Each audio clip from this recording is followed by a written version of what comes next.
Papa Dudut. Ako po si Jessica, Jess for short na lang. Matagal na po akong tagahanga ng Barangay LS. Palagi po akong nakikinig sa programa ninyo sa Facebook tuwing alas 12 ng tanghalian. Sana po ay matanggap ninyo ang sulat ko na ito at magkaroon ako ng pagkakataon na maibahagi ang aking kwento. Hindi po ako lumaki sa marangyang pamilya. Ang mga magulang ko po ay parehong magsasaka at ang natapos ko lamang po ay high school. Mula pagkabata, tumutulong na po ako kina mama at papa sa mga gawaing bukid. Hindi man kami mayaman, masaya naman kami sa buhay namin sa probinsya. Sariwang hangin, maganda ang mga tanawin at tahimik ang paligid. Wala po akong reklamo sa naging buhay namin sa probinsya. Pero noong nakapagtapos na po ako ng high school ay hindi na kinaya nila mama at papa na ipagpatuloy yung pag-aaral ko. Hindi ko po maiwasang malungkot pero wala rin naman akong magagawa. Mahal ko ang probinsya pero alam naman po natin na hindi kalakihan ang kita doon. Kaya't nag-decide po akong pumunta sa syudad para maghanap ng trabaho. Pinili ko po ang maging kasambahay at ang layunin ko lang noon ay makapag-ipon ng pera para mapaayos yung bahay namin at makapagtayo ng maliit na negosyo para kina mama at papa. Gusto ko kasi na hindi na magtrabaho sa bukid sina mama at papa lalo na't hindi na rin sila bumabata. Nalaman ko po ang tungkol sa paghahanap ng yaya sa isang ad sa dyaryo. Dali-dali ko pong tinawagan ng numero na nakalagay sa ad. Babae yung sumagot ng phone at pagkatapos ng mahabang usapan ay sinabi niya sa akin na pag nagustuhan daw niya ako. Sobra po akong nainganyo at confident po ako noong mga panahong yon na magugustuhan nila ako. Kasi masipag ako pagdating sa mga gawaing bahay. Kinabukasan noon ay nanghiram ako ng pera sa kapitbahay namin at lumuwas papunta ng syudad. Nangako din ako kina mama at papa na buwan-buwan ako magpapadala ng pera sa kanila para sa mga pangangailangan nila sa bahay. Noong dumating po ako sa bahay na naghahanap ng yaya, natuwa sila sa akin dahil mukha daw po akong masipag at puno ng enerhiya. At ito rin ang naging dahilan kung bakit natanggap ako bilang yaya. Napag-alaman ko din po na isang single mother ang may-ari noong bahay na naghahanap ng yaya. Dahil pumanaw na po ang asawa nito. Meron po siyang 10 years old na anak na lalaki at siya po ang naging alaga ko, Papa Dudut.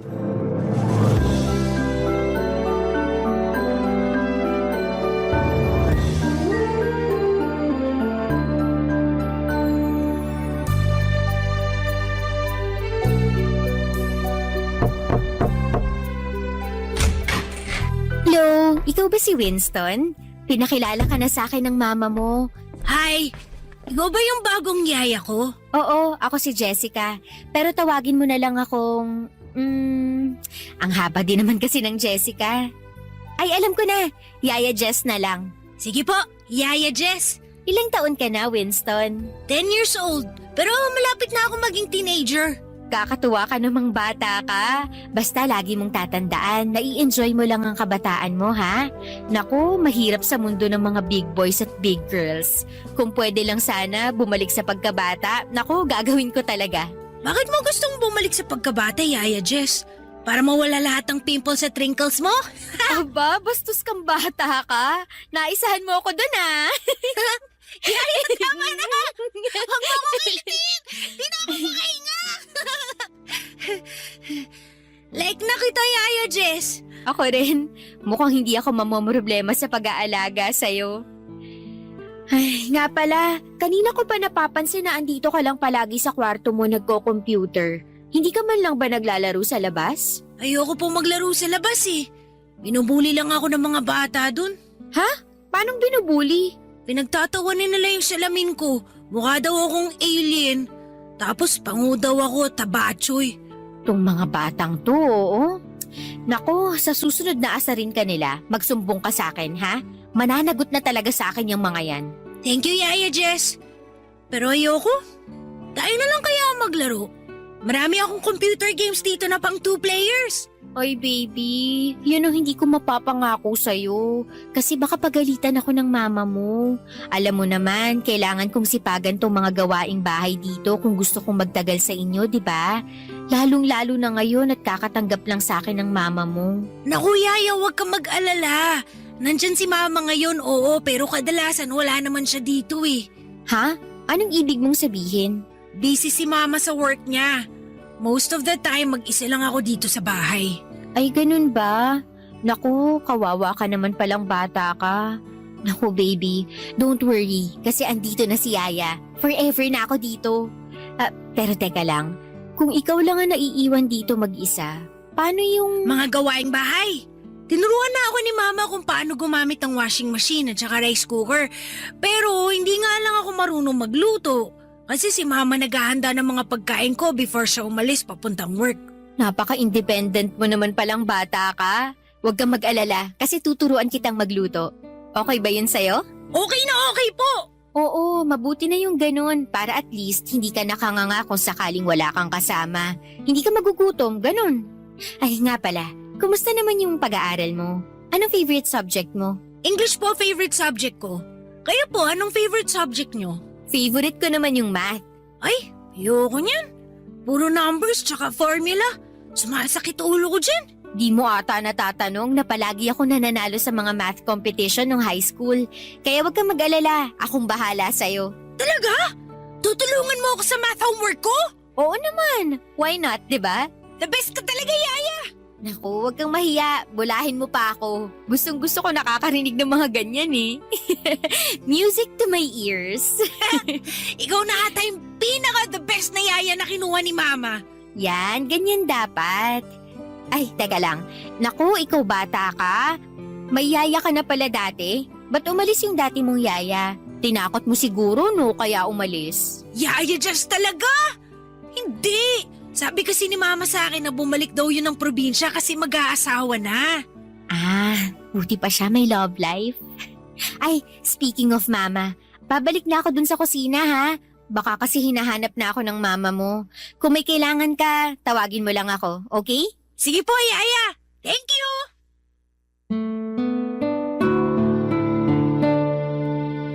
Naging maayos po ang takbo ng pamamasukan ko kina Winston. At masaya na rin po ako sa sahod ko kasi kahit papaano ay nakakatulong ito kina mama at papa. At sa totoo lang ay maganda rin naman ang kwarto ko sa bahay kung saan ako namamasukan.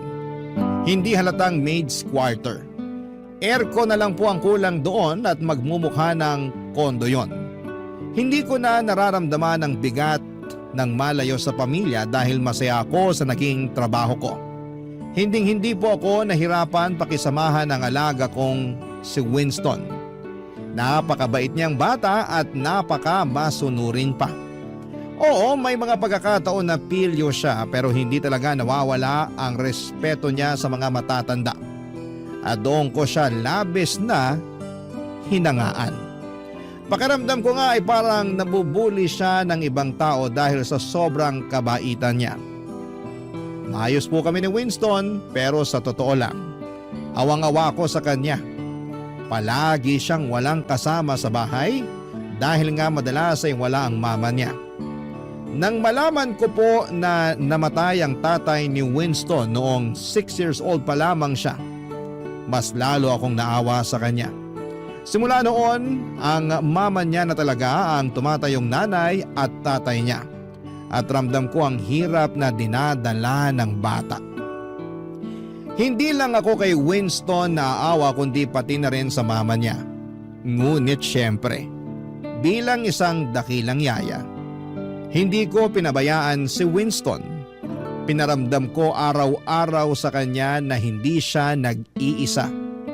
Lalo na tuwing wala ang mama niya. Ipinaliwanag ko din sa kanya ng maayos kung bakit may mga panahon na walang mama niya para kahit papaano ay maintindihan niya at hindi siya magkimkim ng sama ng loob. Pinaramdam ko sa kanya na hindi siya kawawa at hindi siya pinapabayaan.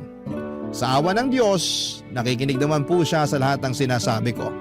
At alam kong unti-unti niyang naiintindihan ang mga bagay-bagay. Pero alam niyo naman po, tao lang tayo, may mga limitasyon. At may mga pagkakataong ang saloobin natin ay hindi na natin kayang itago. Isang araw po ay umuwi si Winston na umiiyak. Nang lumapit siya sa akin, nakita ko ang bigat ng mga pinagdadaanan niya. Hindi basta isang ordinaryong bata ang nakita ko noong araw na yon. Ang nakita ko noong araw na yon ay isang bata na puno ng sakit at lungkot sa mata. Isang bata na kulang sa pagmamahal ng mga magulang. Isang bata na nangungulila sa presensya ng kanyang ina.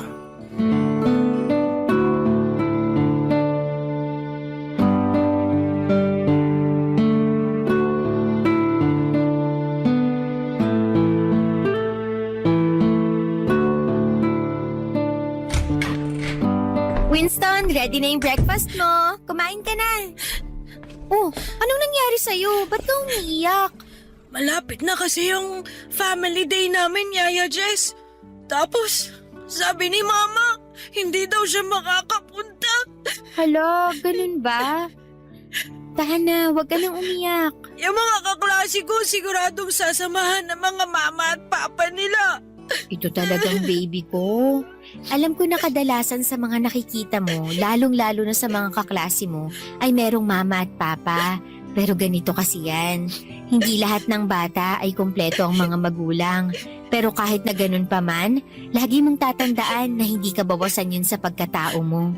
Ganun po ba yun, Yaya Jess? Oo naman. Pwedeng-pwede ka mamuhay ng masaya at normal kahit hindi kumpleto ang mga magulang mo.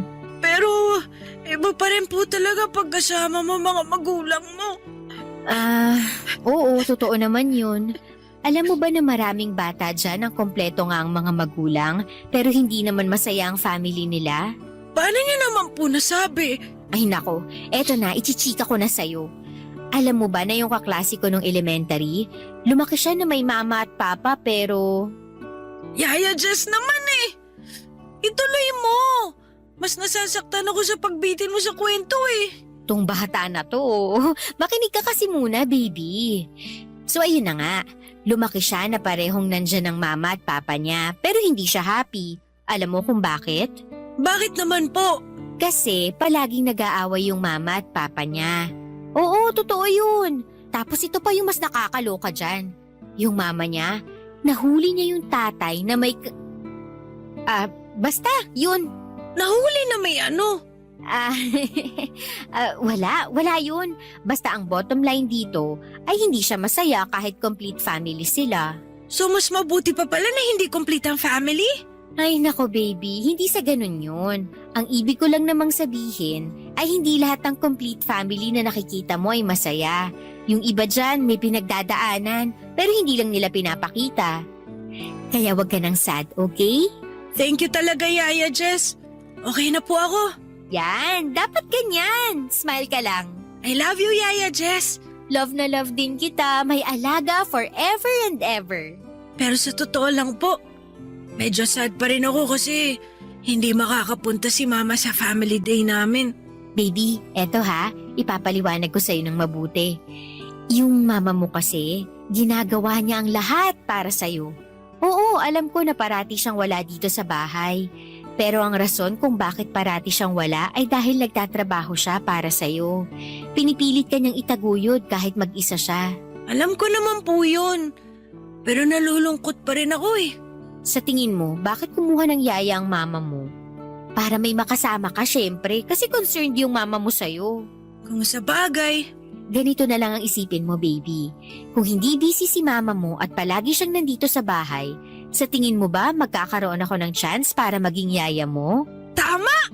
Sobrang talino mo talaga, Yaya Jess. Alam ko, ako pa ba? Ako na to eh. Di na lang siguro ako sasali sa family day. Tatapusin ko na lang yung mga assignment na hindi ko pa natatapos. Basta Yaya, tutulungan mo ako ha. Math pa naman yung assignment ko. Alam mo naman na mahina ako pagdating sa problem solving. Ay, teka lang. Sinong nagsabi sa'yo na hindi ka a-attend ng family day? Ano pa nga bang magagawa ko eh? Hindi nga raw makakapunta si Mama, di ba? Ay, dyan ka nagkakamali. Sasamahan kita. Pupunta tayo ng family day. Talaga po, Yaya? Seryoso kayo? Pwera na lang kung kinakahiya mo ko. Ano ka ba, Yaya? Hindi, no? Siyempre gusto ko na nandun ka. Oh, yun naman pala eh. Huwag kang mag-alala. Paghahandaan ko yung family day na yan. Okay? Thank you po! I love you, Yaya Jess! Noong mga panahong yon, kung ano-ano na lamang ang sinasabi ko kay Winston para gumaan ang kalooban niya. Alam ko na may punto siya, Papa Dudut. Lahat ng bata ay may karapatan na magkaroon ng buo at masayang pamilya. Hindi nila pinili na ipanganak sa mundong ito, kaya't responsibilidad ng mga magulang na alagaan at bigyan sila ng tamang gabay. Pagdating naman sa amo ko o sa nanay ni Winston, alam kong ginagawa niya ang lahat para matugunan ang mga pangangailangan ni Winston. Ang totoo niya ay awang-awa rin ako kay Ma'am kasi wala siyang katuwang sa pag-aalaga sa bata. Pero tulad nga ng sinabi ko, ginagawa ko na lamang ang lahat upang hindi magtanim ng sama ng loob ang bata sa nanay niya. At habang hindi siya nasasamahan ng nanay sa araw-araw, ako na muna ang tumatayong parang pangalawa niyang ina. Sobrang saya po ni Winston noong dumalo kami sa family day ng school nila. Parang ang saya-saya niya at ni minsan ay hindi niya naaalala na hindi buo ang pamilya niya. Sa araw na yon, tuwing may magbabalak na tanungin si Winston kung nasaan ang mga magulang niya, ako na kaagad ang sumasabat para hindi na maalala ng alaga ko. Kasi alam ko na deserve niyang mag-enjoy ng buong buo sa araw na yon. Gusto ko lang na makita na masaya siya. Pagkatapos ng family day ay naisip ko na magandang pagkakataon na yon para makausap ang amo ko. Pinag-usapan namin si Winston at naawa din siya sa bata, pero sa kabila ng lahat, nagpasalamat din siya sa akin. Kasi nakikita niyang ginagawa ko naman ang lahat ng makakaya ko para gampanan ang tungkulin ko bilang yaya ni Winston. Makalipas ang ilang linggo, mas lalo lang akong naawa kay Ma'am at sa alaga kong si Winston dahil na-promote si Ma'am sa trabaho niya. Ibig sabihin, mas abala na siya sa pagtatrabaho at mas kumonte ang oras at panahon na maaari niyang ilaan para makasama si Winston. Sa kabila ng lahat ay hindi ko pa rin maiwasang humanga kay Ma'am. Sa panahon ngayon, marami ng magulang ang pinapabayaan na lamang ang mga anak nila. Pero si Ma'am, kahit abala sa trabaho, ay makikita mo talaga ang kanyang dedikasyon at pagsusumikap na mabigyan ng magandang kinabukasan si Winston. Hindi po madaling balansehin ang trabaho at pamilya. Pero si Ma'am, ginagawa niyang lahat para matugunan ang mga pangangailangan ni Winston. Alam kong hindi siya perpekto at may mga pagkakataon na hindi niya kayang gampanan ang lahat ng papel sa buhay ni Winston. Ngunit ang mahalaga ay hindi siya sumusuko. Batid ko na gusto niyang makasama si Winston, kaya nga lang, ang trabaho niya ay isang malaking responsibilidad. Barangay Love Stories. Barangay Love Stories. At dahil nga po sa naging sobrang busy si Ma'am sa trabaho, sa akin na niya pinapaubaya ang paghatid at sundo kay Winston sa school. Naalala ko pa nga na tinanong ko siya kung bakit hindi na lang niya pasakayin si Winston sa school bus. Pero ang sabi ni Mama ay mas kampante raw siya kung ako na lamang ang kasakasama ni Winston. May punto naman siya. Kasi siguro ako na atang naging super yaya na tagapagligtas ng mga batang naiwan sa bahay. Joke lang po, Papa Dudut. Pero seryoso, mula nang maging ganon ang setup ay nagiging parte na ng araw-araw ko ang mag-tricycle kasama si Winston papunta sa school niya. Kasi 15 minutes lang naman ang layo ng school sa bahay nila. At sa awa ng Diyos, mas naiintindihan na ni Winston ang sitwasyon ng mama niya. Hindi siya nagkikimkim ng sama ng loob at hindi nagbago ang pakikitungo niya sa nanay niya. Kung paano niya ako pakitunguhan, ganon din siya sa akin at doon ko talaga nahanap yung hirap at saya ng magulang. Kahit na hindi ako ang tunay na magulang, ramdam ko pa rin yung pagmamahal at pagkalinga kay Winston. Pero sa totoo lang po ay parang mas favorite ako ni Winston noong mga panahong yon. Joke lang po. Sana po ay hindi ninyo masamain ang sinabi ko. Wala akong intensyon na higitan si ma'am. Ang gusto ko lang ay maramdaman ni Winston na maraming nagmamahal sa kanya. At hindi siya nag-iisa. Gusto ko siyang iparamdam na may buong pamilya na nagmamahal sa kanya. Kahit na hindi buo ang pamilya niya. Ganon ko po siya kamahal, parang sarili kong anak. Isang araw noong hinatid ko si Winston sa eskwela, ay hindi ko inaasahan na may mangyayari pala sa akin na makapagpapabago sa takbo ng buhay ko. Ang tadhana nga naman, minsan nakakalungkot pero minsan ay nakakatawa din, Papa Dudut.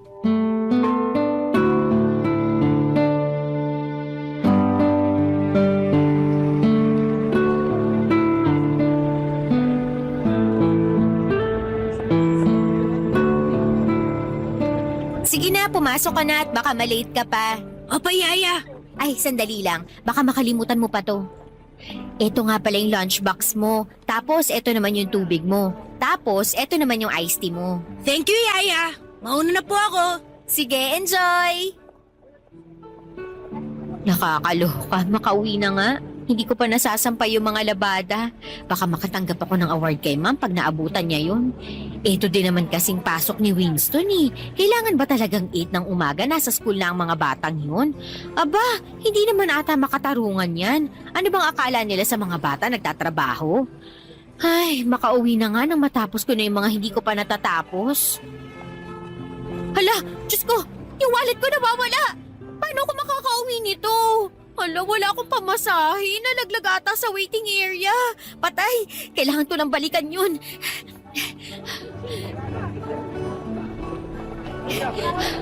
Diyos ko, hiningal ako dun ah. Buti na lang at nandito na ako. Ay, nasa na kaya yung wallet ko? Miss, excuse me. Sa'yo ba to? Uy, yung wallet ko! Akala ko ninakaw na eh. Thank you talaga ha. Thank you, sobra. Sandali lang. Paano mo naman nalaman na wallet ko nga to? Binuksan ko tas nakita ko yung picture mo sa loob. Ang ganda mo pala. Pero mas maganda ka sa personal. Nako kuya, tigil-tigilan mo nga ako.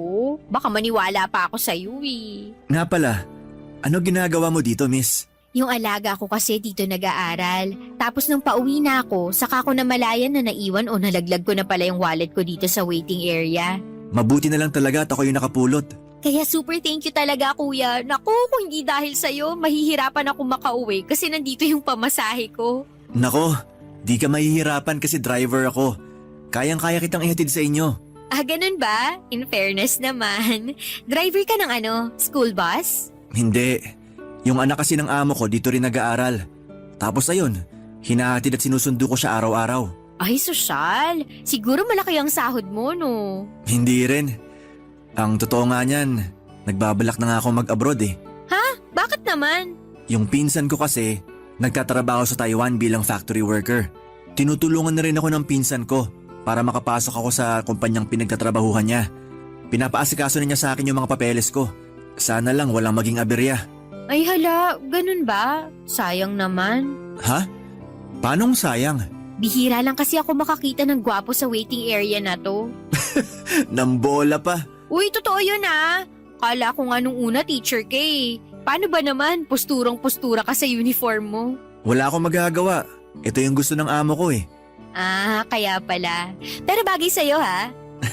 Salamat. O paano? Mauna na ako sa'yo ha. Ang dami ko pang kailangang ayusin sa bahay ng amo ko. Miss, teka lang. O bakit? Magkikita pa ba tayo ulit? Bakit mo naman naitanong yan?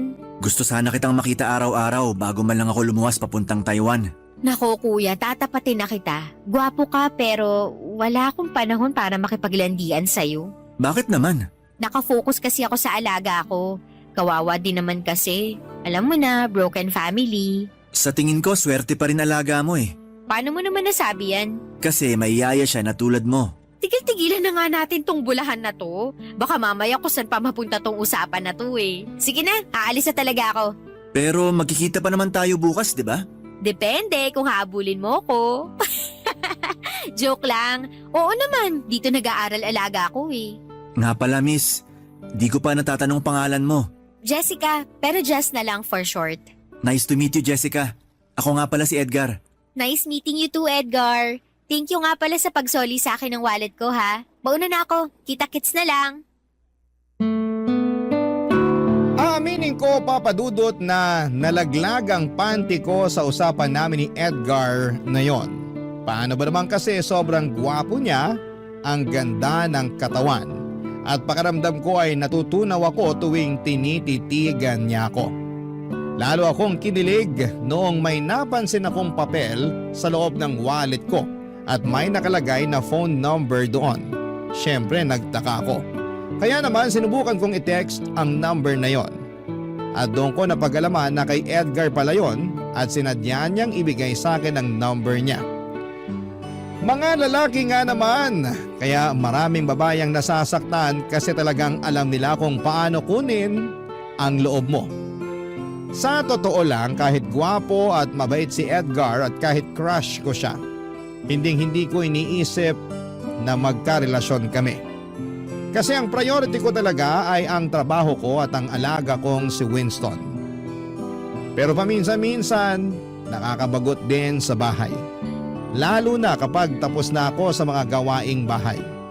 Kaya nire-replyan ko na si Edgar at madalas din kaming magkita sa waiting area habang hinihintay ko si Winston at habang hinihintay din niya ang anak ng amo niya.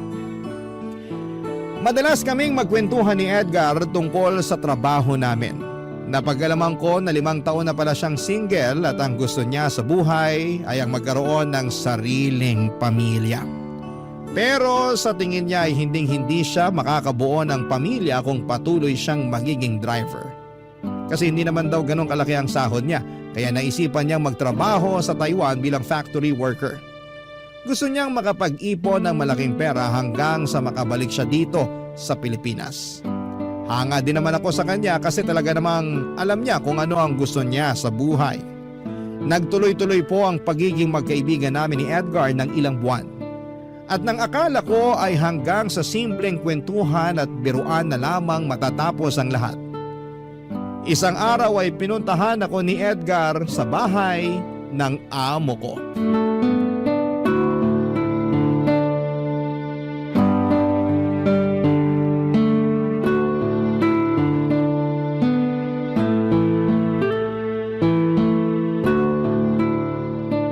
Tapusin na natin tong assignment mo sa math para makapaglaro ka na ng game sa computer mo ha. Okay po, Yaya Jess. Sige, tuloy na natin to. Ay, nakakamiss tuloy mag-aral. Kaya ikaw, mag-aaral ka ng mabuti ha? Okay po, Yaya Jess. Yaya, si Mama na ba yun? Ay, hindi ko alam eh. Sabi kasi ng mama mo, mamayang gabi pa daw yung uwi niya. At dito ka lang baby, puntahan ko lang ha? Sige po. Tapusin mo na yung homework mo, babalikan kita, okay? Okay, Yaya. Andyan na, sandali lang! Nakakaloka, sino kaya to? Ay, baka naman delivery boy. Edgar? Hoy, ano ginagawa mo dito? Jessica, Loko ka, anong kailangan mo? Bakit ka nandito, ha? natatandaan mo nung nag-usap tayo dati at nakwento mo sa akin kung saan ka nakatira? Di ko aakalain na darating ang araw na mapapakinabangan ko yun. Hindi mo pa sinasagot yung tanong ko. Ano kailangan mo? Sira ulo ka? Paano kung nakita ka ni ma'am dito, ha? Eto naman, wala naman tayong ginagawang masama ah. Kahit na. Siguradong papagalitan ako ni ma'am pag nalaman niya na kinuwento ko sa'yo yung address niya. Hindi ko naman kasi lubos na akalain na pupuntahan mo ko dito, no? Huwag ka nang magalit sa akin. Sorry na. Isa lang naman ang sadya ko dito eh. Ano naman yun? Jess. Matagal ko na kasing gustong sabihin sa'yo to. Ang alin? Yung hindi mo ako na-replyan kagabi kasi malamang naubusan ka na ng load. Ano ka ba? Wala yun. Eto naman, hindi yun. So maghuhulaan na lang ba tayo dito? Sabihin mo na kasi. Eto na nga. Jess, Nako, sinasabi ko sa'yo, pag hindi ka pa nagsalita, babalik na talaga ako sa loob. I love you. Mahal na mahal kita. Ano akala mo sa akin? Leading lady ng GMA teleserye? Dennis Trillo at Jenilyn Mercado lang? Magkamukha nga kayo ni Dennis, pero ang ganda naman ata ni Jenilyn para maging kamukha ko pa siya. Eto naman nagpapatawa pa. Hindi na nga ako nakatulog kagabi kakaisip kung paano ko aaminin sa'yo yung nararamdaman ko eh. Wait lang, ibig mong sabihin, pumunta ka dito sa bahay ng amo ko para… Para ligawan ka, oo. Jess, pagod na kasi ako kakatago ng tunay ko na nararamdaman para sa'yo tuwing nagte-text tayo. Sigurado ka na ba talaga dyan sa nararamdaman mo? Oo naman, bakit? Wala ka bang tiwala sa akin? Hindi naman sa wala akong tiwala sa'yo, pero… Pero ano? Ano ba kasi ang nakita mo sa akin? Siguro nga hindi ako pangit, pero hindi rin naman ako ganun kaganda. At isa pa, yaya lang ako. Sandali lang. Huwag mong nilalang ang pagiging yaya. Marangal na trabaho yan. Jess, hindi ka naman kasi mahirap mahalin eh. Maganda ka, mabait, magaan ka usap. Nawawala ang stress ko tuwing tinetext mo ko at masinisipagan kong trabaho ko ng dahil sa'yo. Ay, sige, ipagpalagay na natin na sasagutin kita. Pero Edgar, nagbabala ka magtrabaho sa Taiwan, di ba? Ano na lang ang mangyayari sa relasyon natin kung sakasakali? Tatapatin na kita, magaan din ang loob ko sa'yo at napakaswerte ng kahit sinong babae na maging boyfriend ka. Pero hindi ko kaya ang long distance relationship. Sa totoo lang napag-isipan ko na yan. At balak na talaga kitang kausapin tungkol dyan. Jess, sana wag mong masamain tong sasabihin ko sa'yo ha. Alam mo, kinakabahan na ako sa'yo. Ano ba yun ha? Nakausap ko kasi ang pinsan ko nung isang araw. At willing siya na tulungan tayo pareho para makapagtrabaho tayo sa Taiwan. Nasisiraan ka na ba ng bait? Hoy Edgar, kilabutan ka nga sa mga pinagsasasabi mo. Hindi pa nga kita sinasagot tapos ngayon aalukin mo pa ako na magtrabaho sa Taiwan. Pambihira ka. Hindi naman kita pipilitin na sagutin ako agad-agad. Yung sa akin lang naman, sayang din naman kasi ang opportunity kasi willing tayo tulungan ng pinsan ko. Hoy Edgar, kung sakali man na maging tayo, mas pipiliin ko na lang na tiisin ang long distance relationship kesa sa iwanan ko yung alaga ko, no? Kawawa naman siya pag umalis ako. Sige, ikaw bahala. Wala namang pilitan to eh. Pero pag-isipan mo na lang kasi di hamak na mas malaking kikitain mo sa Taiwan kung sakasakali. Naloka po ako sa mga sinabi sa akin ni Edgar noong araw na yon, Papa Dudut. Ewan ko ba. Aaminin ko na natutuwa ako noong inamin sa akin ni Edgar na mahal niya ako. Kasi totoo lang ay ganon rin naman ang nararamdaman ko para sa kanya. Pero noong inalok niya akong magtrabaho sa Taiwan kasama siya ay doon ako talaga naloka.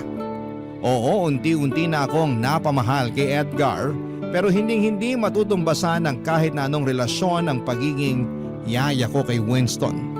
Sobra akong masasaktan kapag dumating ang araw na kailangan kong iwanan ang batang yon.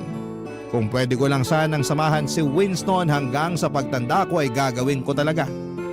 Ang hirap tanggapin na balang araw ay kailangang iwanan ko siya at hindi ko alam kung kaya ko yon.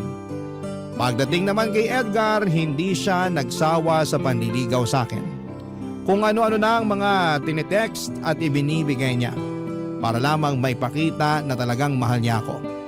Makalipas ang ilang buwan ay bumigay ako at sinagot ko na rin siya. Noong mga panahong yon, alam ko na malamang masasaktan ako kapag umalis siya para magtrabaho sa Taiwan.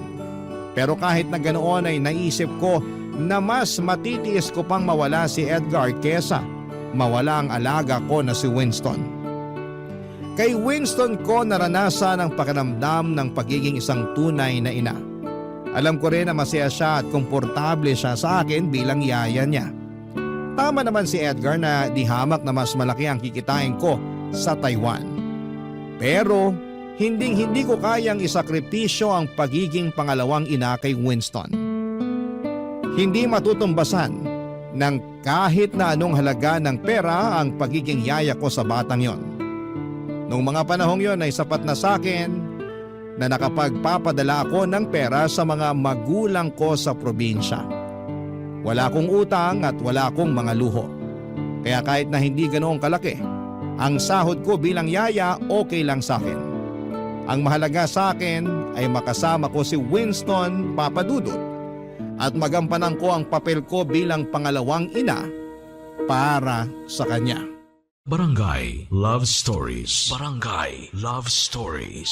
Naging okay na ang takbo ng buhay ko, Papa Dudut. As usual, yaya ako ng napakakulit na batang si Winston. At tuwing day off ko naman ay lumalabas kami ni Edgar para mag-date. Nang mga panahong yon ay pakiramdam ko ay parang perfect na ang lahat. Hindi na rin ako kinukulit ni Edgar na sumama sa kanya papunta ng Taiwan. Napagkasunduan namin na mag-long distance relationship na lamang kami.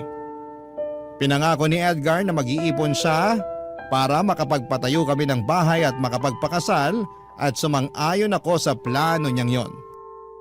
Pero Papa Dudut, hindi ko alam na may darating pa pala na pagsubok na yayanig sa buhay ko. Ilang linggo lang ang lumipas, tumawag sa akin si Papa at sinasabi na may stage 1 breast cancer daw si Mama. Sobra akong nanginig at naiyak nang marinig ko ang napakasamang balita na yon.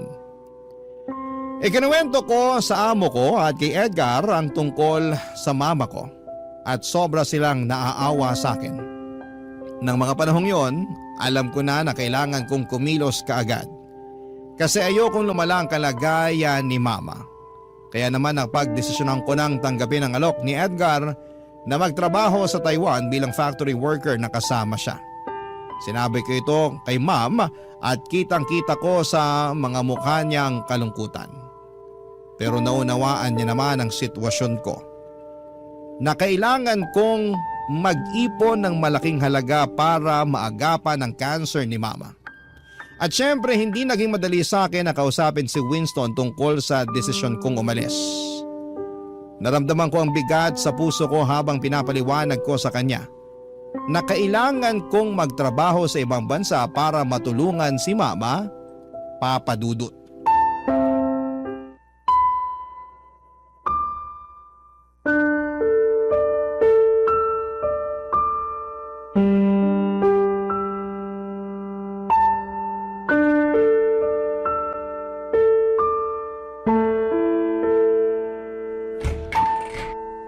Winston?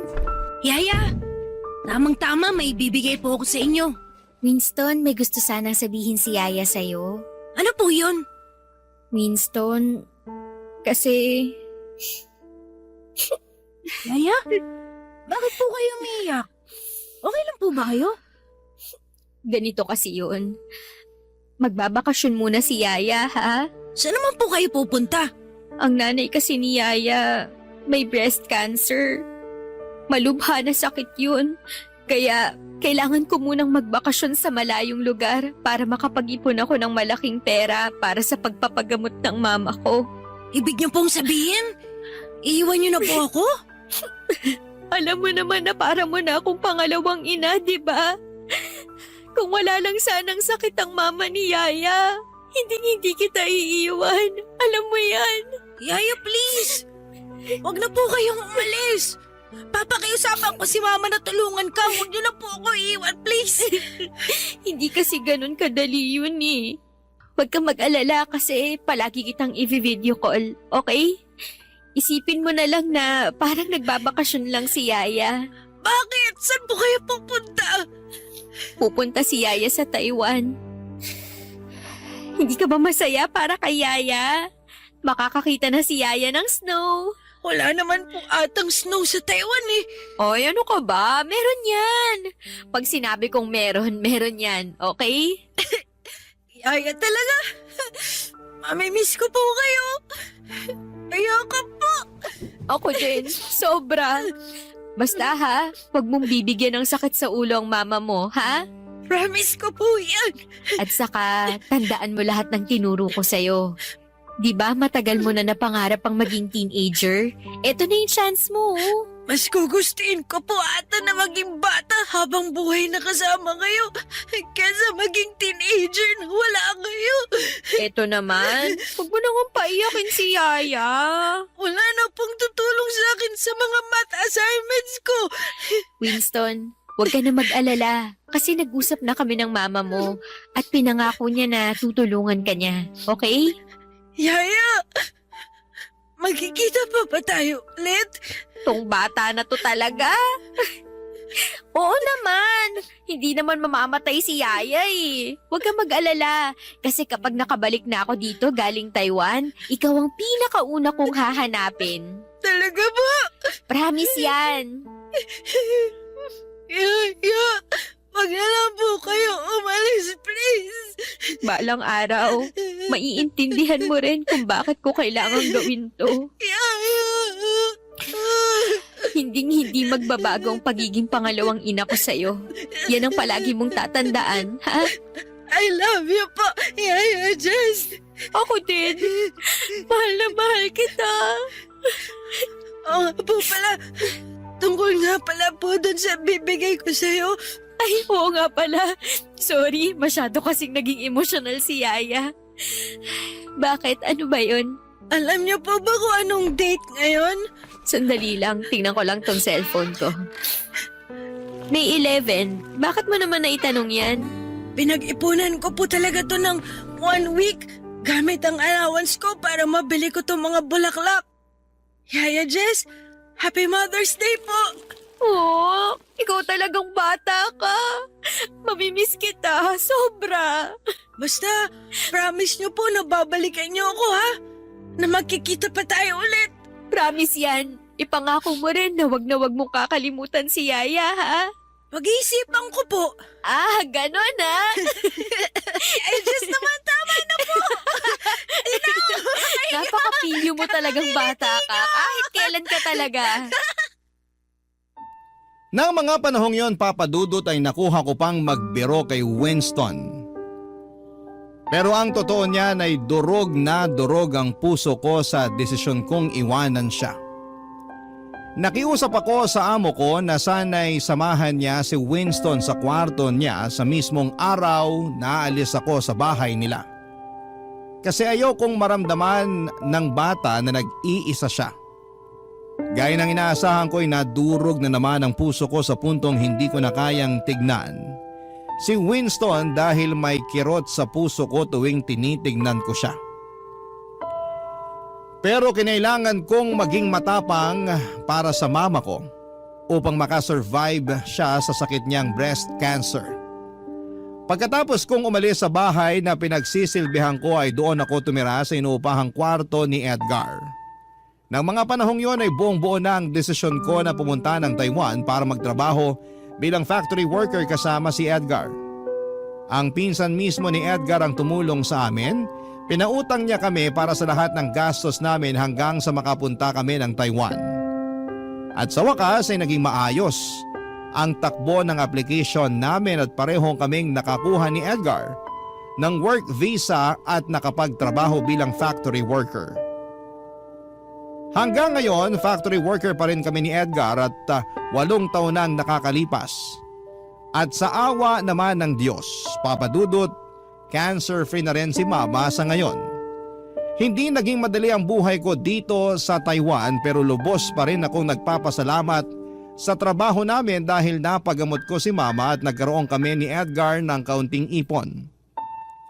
Pagdating naman kay Winston, nagkaroon kami ng communication from time to time. Pero ang talagang nagpaantig sa puso ko ay nang makatanggap ako ng message mula sa mama ni Winston. Gusto sana ng mama niya na dumalo ako sa high school graduation ni Winston. Naisipan namin ni Edgar na matagal-tagal na rin kaming hindi nakababalik sa Pinas. Kaya pareho kaming sumang-ayon sa ideya na magbakasyon. Ipinalam namin ito sa employer namin at dahil matagal na kaming nagtatrabaho bilang factory worker ay inapprove kaagad ang aming vacation leave. Hindi na rin naging problema sa amin ni Edgar ang pambayad ng ticket dahil may ipon naman kami kahit papaano. Nung araw ng high school graduation ni Winston ay hinatid ako ni Edgar. Oo, nakikita ko ang mukha ni Winston sa social media at nakakausap ko pa rin siya sa chat, pero kinabahan pa rin ako. Kasing hindi ko sinabi sa kanya na sosorpresahin ko siya sa araw ng graduation niya, Papa Dudut.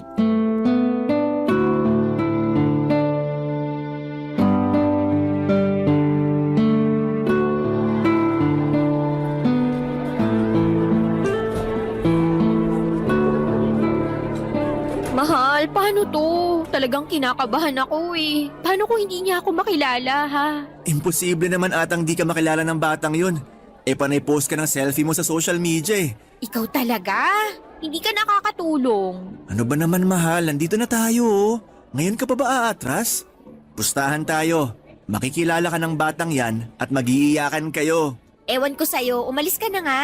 Sige mahal, basta balikan kita dito mamayang alas 5 ng hapon ha. Kailangan ko na kasing isoli tong scooter na nirentahan natin mamayang alas 6. Sige, mahal. Ay, nga pala. Mahal, pasuyo naman oh. Pakihanda na lang yung mga gamit natin kasi dadalawin na natin sina Mama at Papa sa Makalawa, ha? Kailangan natin sulitin bawat araw na nandito tayo sa Pinas. Ba't sa Makalawa pa? Bakit hindi na lang bukas? Ano ka ba? Nakalimutan mo na ba? Siyempre gusto ko naman makabonding yung alaga ko, no? Para mo na talagang anak yung batang yon. Sige mahal, mauna na ako ha. I love you. Balikan kita mamaya.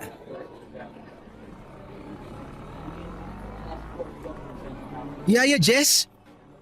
Yaya Jess, ikaw nga! Winston! Yaya Jess, di ko akalain na darating yung araw na magkikita ulit tayo. Uy, ang laki mo na! Mas matangkad ka pa sa akin! Kamusta ka na, anak? Okay lang po ako. Kayo po, kumusta? Yaya, sobrang namiss ko po kayo. Ako din, naku. Kung alam mo lang kung gaano kitang na-miss. Yaya, di ba? Nangako kayo sa akin na babalikan niyo ako. Sobrang natutuwa po ako kasi tinupad niyo yung pangako niyo. Sa graduation ko pa. Naku, magpapasalamat ka sa mama mo kasi siya yung nagsabi sa akin na graduation mo ngayon. Bilang pangalawang nanay mo, sa tingin mo ba palalampasin ko yun? Thank you nga po pala. Salamat kasi hindi niyo pinarana sa akin na galing ako sa broken family. Salamat po kasi minahal niyo ako ng buo na parang tunay niyong anak. Salamat din po kasi kayo yung tumayong mama ko nung mga panahong busy si mama sa trabaho niya. Tsaka nung panahong sobrang kailangan ko ng pagmamahal ng isang ina.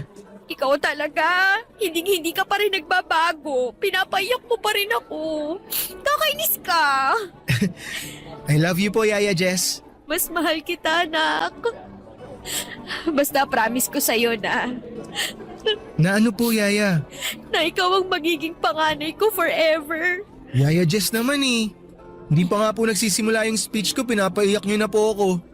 Speech? Opo, ako po yung valedictorian namin. Magbibigay po ako ng speech mamaya. Totoo? Sobrang proud ako sa'yo, Winston. Congratulations, anak. Thank you po, Yaya Jess. Ang sarap din po pala sa pakiramdam na tinatawag niyo akong anak. Alam ko na tinatawag niyo na ako ng ganyan dati pero mas naramdaman ko po siya ngayon. Para tuloy nararamdaman ko na dalawa yung nanay ko. Siyempre naman. At yun nga ang maganda dun eh. Dalawa ang nanay mo, di ba? Oo nga po eh. Ay, Yaya, kumusta po pala buhay niyo ni Manong Edgar sa Taiwan? Uy, paano mo naman nalaman yung tungkol sa amin ni Kuya Edgar mo? Best friend ko po kasi from elementary to high school yung batang pinagdadrive ni Manong Edgar noon. Tapos ayun po, nakwento niya sa akin yung tungkol sa inyo. Tsaka isa pa po, panay ang post niyo ng picture sa social media eh. Halos hindi ko na nga po kayo mamiss kasi kayo na lang po laman ng newsfeed ko. Naku, ikaw talagang bata ka. Pareho kayo ng ugali ng Kuya Edgar mo. Babalik yun mamaya pagkatapos ng graduation mo. Ipapakilala kita doon, ha? Pero nak, wag mong tatawagin na Manong yun. Magagalit yun. Ay, sige po, Kuya Edgar na lang. At ikaw, kumusta ka na? Siguro may girlfriend ka na, no? Opo, meron na po. Binata ka na talaga. Dati, palagi ka lang nakaupo sa harapan ng computer mo. Pero ngayon, may girlfriend ka na. Valedictorian ka pa. Tapos dati, nagmamadali ka pang maging teenager. Ang bilis ng panahon. Sobra. Grabe talaga. Ay, nga po pala. May hihilingin po ako sa inyo kung okay lang po. Ano yun, anak? Pwede po bang Nanay Jess na lang po ang itawag ko sa inyo? Ikaw talagang bata ka. Dapat noon mo pa naisip yan eh. Siyempre naman, ano ka ba? I love you po, Nanay Jess. I love you din, anak. Halina po kayo sa loob. Nag-aantay na sa atin si Mama dun. Tara. Papa Dudut, sobra po akong naiyak sa speech ni Winston noong graduation niya, Papa Dudut. Pareho niya kaming pinasalamatan ng mama niya at hindi ko napigilang yakapin siya pagkatapos ng speech niya. Sobra din pong natuwa ang dati kong amo noong nakita niya ako. Labis po akong natutuwa sa naging kalagayan ni Winston dahil dito ko na napatunayan na naging mabuti akong yaya sa kanya. Wala siyang sama ng loob sa kahit na kanino at napaka-positive ng batang yon. Dito ko talaga na-realize na ang pagiging yaya ay higit pa sa ordinaryong trabaho.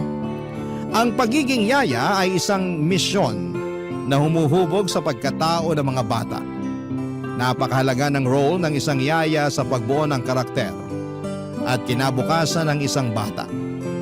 Kaya kung may mga yaya man na nakikinig ngayon, sana po ay ma-realize ninyo na hindi dapat minamaliit ang pagiging kasambahay. Kasi kayo ang nagsisilbing gabay sa mga bata.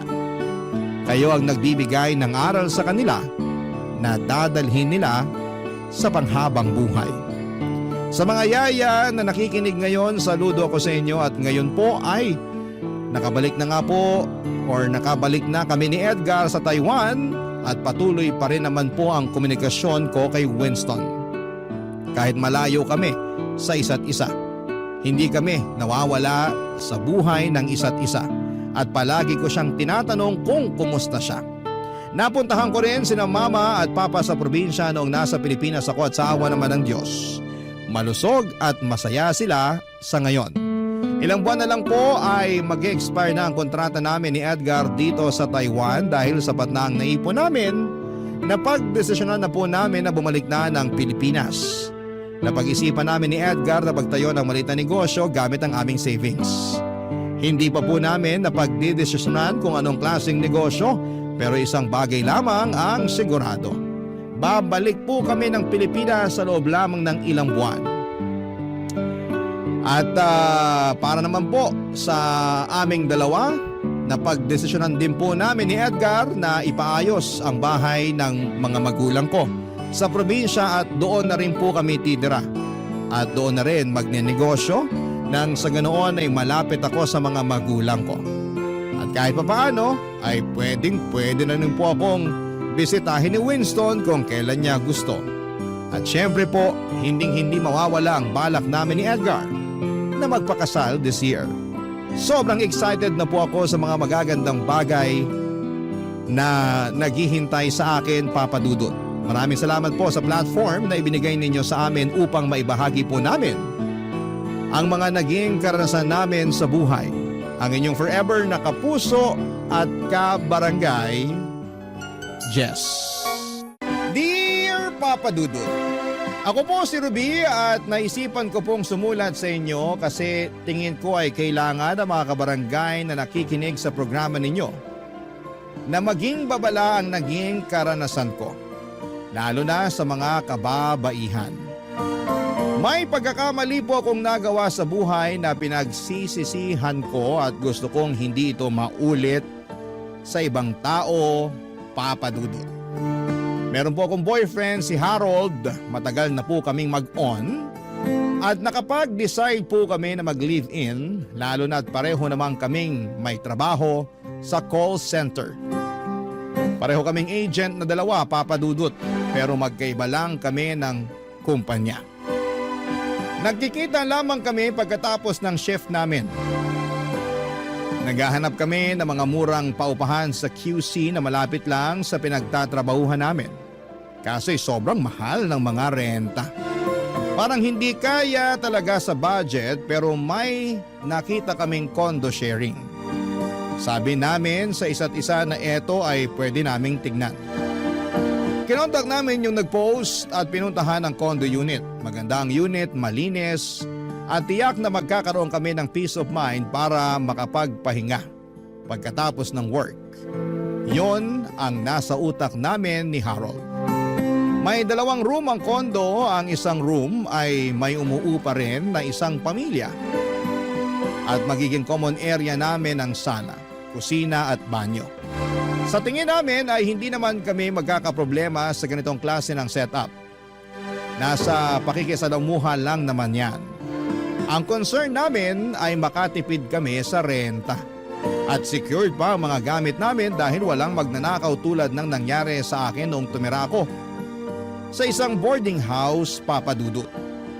Nakakamura ka nga pero mapapamura ka rin kapag ninakawan ka na. Sabi ni Harold sa akin na kaya namin ang buhay live-in basta't magtulungan lamang para sa future. Baka makabili na talaga kami ng unit namin o makapagpatayo sa probinsya ng bahay namin at doon na kami titira. Hindi na kami mamamasukan. Magne-negosyo na lamang kami. Masarap pa rin mamuhay sa probinsya dahil sariwang hangin at makakabili ka pa ng fresh na gulay at pati isda kapag malapit lang sa dagat tulad sa probinsya namin sa Zambales. Pero maganda na rin ang nakahanap kami ng condo sharing. Dito kami bubuo ng magandang memory bilang partner. Sabi namin sa isa't isa na dapat naming patibayin ang aming pagmamahalan at sana'y darating ang araw na magpapakasal na rin kami para legit na ang pagiging mag-asawa namin. Hindi ko makakalimutan ang araw noon na nakilala namin ang magiging kakondo share namin sa unit. Walang iba kundi si Jake, Papa Dudut.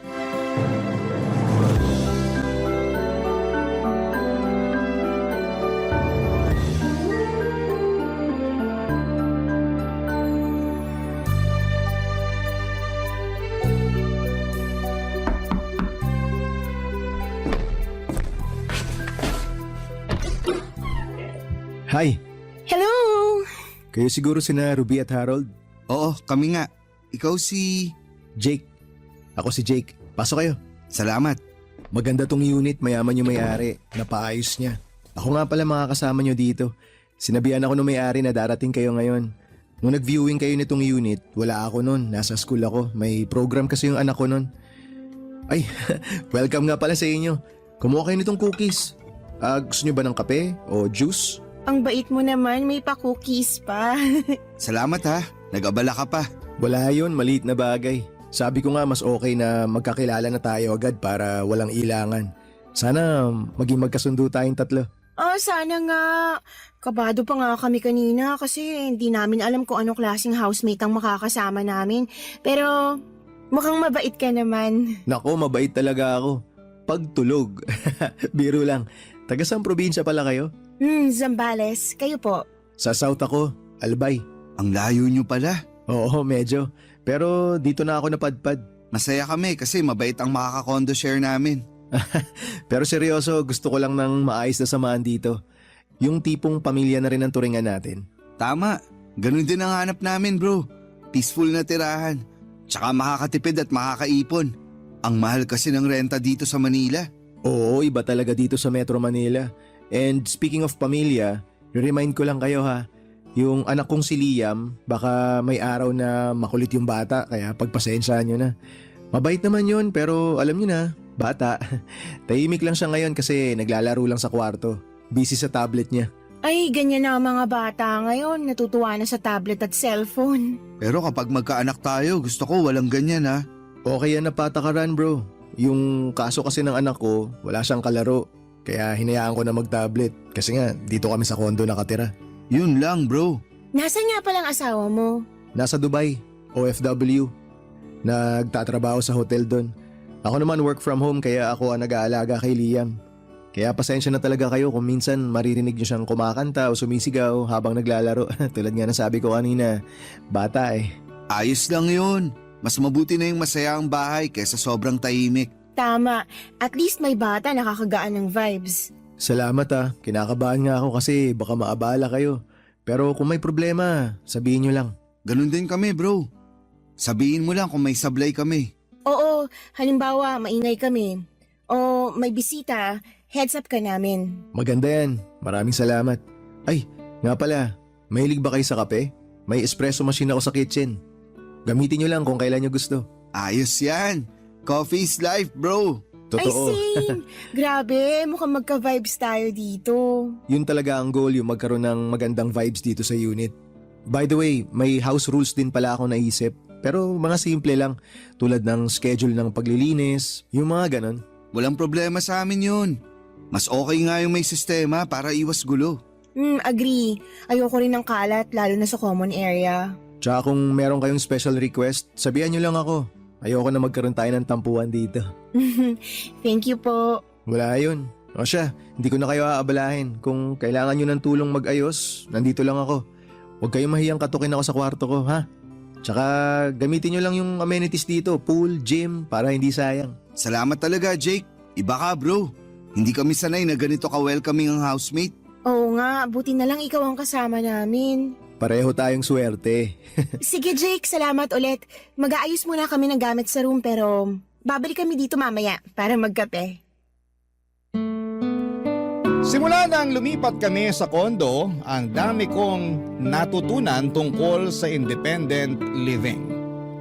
Akala ko noon ay simple lamang basta may tirahan ay okay na. Pero hindi pala ganon kadali lalo na pagdating sa gastusin. Ang pinakaunang reality check, tubig, papadudot. Grabe. Sobrang mahal pala ng bayad dito. Yun pala hindi pa nakakonvert sa residential rate ang billing namin. Kaya pang commercial pa rin ang singil. Imagine mo yun halos doble ang binabayaran namin kesa sa normal na household. Kaya kahit gaano ko ka-enjoy ang maligo ng matagal ay kailangan ko nang mag-adjust. Konting banlaw, konting tipid. Bukod sa issue ng tubig ay may isa pa akong natutunang mahalagang bahagi ng condo life. Ang pakikisama sa ka-condo share. Si Jake na kasama namin sa unit ay parang resident advisor namin. Hindi siya masungit pero consistent ang paalala niya sa mga do's and don'ts. Minsan ay may papaisip ako na grabe si Jake sa mga pagre-remind. Pero naalala ko rin yung araw na naiwan ko palang nakabukas ang gripo sa kitchen at siyang nakapansin. Buti na lamang at naagapan kung hindi baka lumobo pa lalo ang water bill namin. Kailangan naming makaipon ni Harold kasi gusto rin namin talagang makasal. Ang life sa condo ay parang mini version ng real world. May mga responsibilities, adjustments at pakikisama. Kailangan ng disiplina lalo na sa budget at utilities. Pero higit sa lahat mahalaga ang respeto at komunikasyon sa mga kasama mo. Sa huli masarap din sa pakiramdam na natututo kang maging responsable habang may natatagpuan kang bagong pamilya sa ibang tahanan. Pero habang tumatagal ay may iba akong nararamdaman kay Jake. Parang chinachansingan na niya ako o sobrang feeling close niya lamang pero nasa boundary na siya ng awkwardness, papadudot.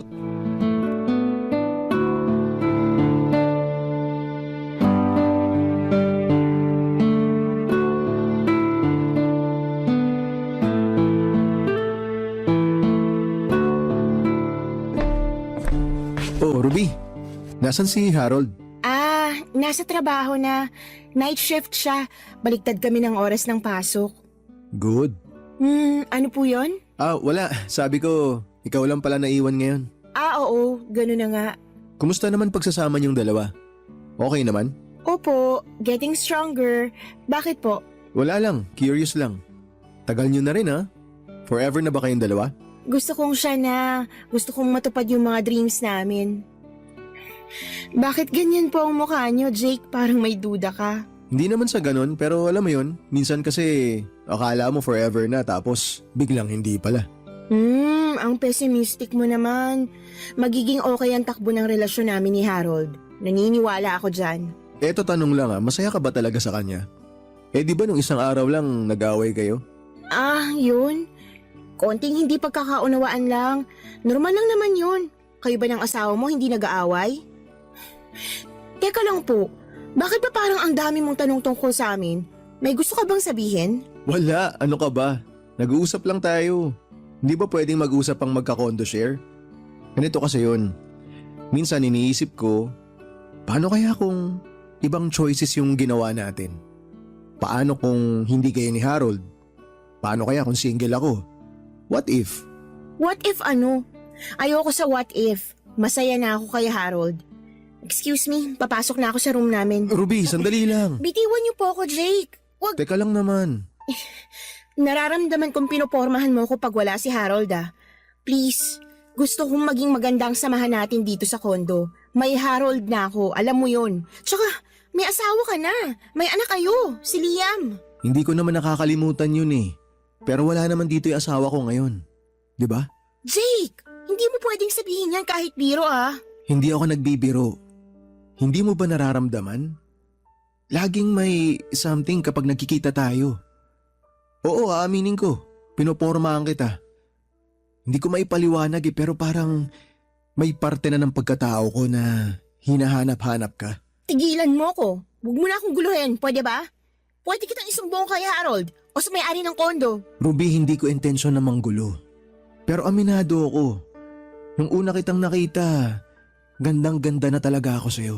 Jake, hindi ko alam kung anong gusto mong mangyari. Pero malinaw ang sakin. Ayaw kong magkasala. Please, huwag mo naman tong gawin sa asawa mo at sa anak mo. At hindi ako kaladkaring babae. Ruby, hindi mo ba ako pwedeng magustuhan? Ayaw mo ba yung itsura ko?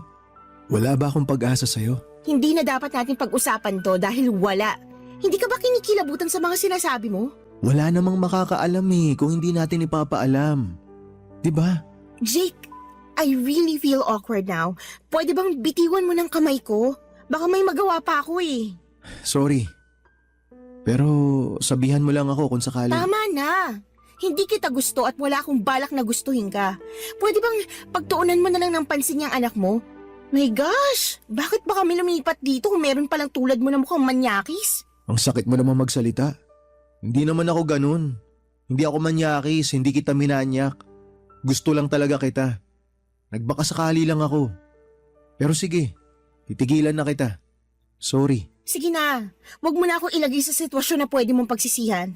Nirerespeto kita. Nirerespeto ka namin ni Harold. Sana, respetuhin mo rin kami.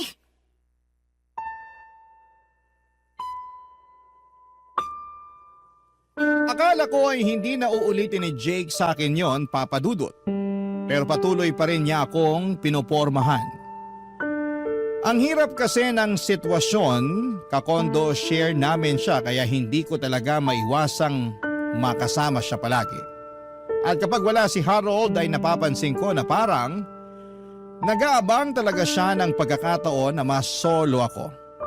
May mga sandaling bigla na lamang lalapit si Jake sa akin, maglalambing at magbibitaw ng mga biro na parang may kahulugan. Ang awkward lalo na kapag tinitignan niya ako ng matagal at ngumingiti ng tipid. Yung tipong may ibig sabihin na hindi niya sinasabi. Ang mas mahirap pa ay hindi ko masabi-sabi kay Harold ang mga nangyayari. Natatakot akong magmukhang ako pa yung may mali o baka hindi maniwala si Harold at isipin niyang ako ang nagbibigay ng motibo. Kaya pinipili ko na lamang na manahimik kahit pa unti-unti na akong nababalisa. Saka mahirap ngang maghanap ng marerentahang maayos ang facility at medyo mura kasi nga sa condo share ay hati kami sa lahat. Pero habang dumatagal ay mas lalong nagiging mahirap pigilan si Jake. Hindi ko rin may kakaila papadudot na nakakatukso si Jake. Gwapo siya at aminado ako roon. Malalim ang mga mata niya na parang laging may binabasa sa akin. Yung tipong tititig siya at biglang magpapalipad ng biro na mapapaisip ka kung seryoso ba o nagjo-joke lang. Sa tuwing magpapakita siya ng lambing ay parang may iba siyang karisma. At ang mas mahirap tanggihan ang hubog ng katawan niya. Paano ba naman laging naka-fit na shirt at kung minsan pa ay bigla na lamang magtatanggal ng suot na pangitaas kapag mainit. Lalo na kapag galing siya sa gym ng kondo. Sino ba naman ang hindi matutukso? Para siyang si Wendell Ramos, nakakatakam. Pero hindi lang yon, mabait din si Jake. Yun, papadudot ang mas nakakalito. Kasi hindi siya mahirap mahalin. Kung single lang talaga ako sa mga simpleng bagay, ay nagpapakita siya ng malasakit. Minsan ay binibigyan niya ako ng pagkain kapag alam niyang pagod ako at may mga pagkakataong nagiging masaya ako kapag nandyan siya. Na para bang nakakalimutan kong may Harold na ako. Kaya lang papadudot, alam ko pong mali. Hindi ko dapat hayaang malunod ako sa tukso. Pero paano kung mismong tukso na ang laging nasa tabi mo? Tuwing gabi ay iniisip ko kung dapat ko bang sabihin kay Harold ang mga ginagawa ni Jake na paramdam sa akin o hayaan ko na lamang. Pero paano kung ako na itong unti-unting nahuhulog? Papadudot. Barangay Love Stories. Barangay Love Stories. Papadudot, dumating ang panahon na halos hindi na talaga kami magkasundo ni Harold. Ang hirap kasi ng sitwasyon namin, magkaiba ang shifting namin sa trabaho. Panggabi siya habang pangumaga naman ako. Madalas paalis pa lamang ako ng bahay, siya naman ay kakarating lamang mula sa trabaho. At kapag uuwi na ako ng hapon ay tulog naman siya para maghanda sa kanyang shift. Parang dumating na kami sa punto na nagiging parang mga boardmate na lamang kami. Nagkakasalubong pero bihirang magkausap ng maayos. Minsan ay nagkakainitan pa ng ulo namin kapag pilit naming sinisingit ang pag-uusap kasi pareho kaming pagod. Dahil sa ganitong sitwasyon, si Jake ang mas madalas kong nakakasama sa gabi. Siya yung tipo ng tao na laging handang makinig at sumabay sa mga trip mo. Mapakapi man yan o simpleng tambay lang. Sa totoo lang ay nakakapawi rin ng pagod ang presensya niya. Wala siyang halong pressure kapag kasama ko siya. Parang ang gaan-gaan lang. Nawala yung takot ko sa kanya kasi mas hindi na tulad ng encounter ko sa kanya na harapan niya talagang sinabi na gusto niya ako. Maingat na siya na hindi ako mailang. Kaya ang pagkagusto niya sa akin ay hinahayaan ko na lamang kasi masarap pala siyang kasama. Pero hindi ko rin maitatanggi, papadudot, na habang lumilipas sa mga gabi ay mas nagiging komplikado ang lahat. May mga simpleng hawak sa braso na alam kong sinasadya niya dahil open naman siya sa akin na gusto niya ako. Iba ang titig niya sa akin. Nakakagulo ng isip kapag tinitignan ko ang mukha niya. Hindi ko rin maiwasang ikumpara siya kay Harold. Si Harold na dati laging sweet ay naging malayo na sa akin. Naintindihan ko naman na pagod siya sa trabaho pero hindi ko maiwasang hanapin yung dating kami. Yung masaya, laging may oras para sa isa't isa.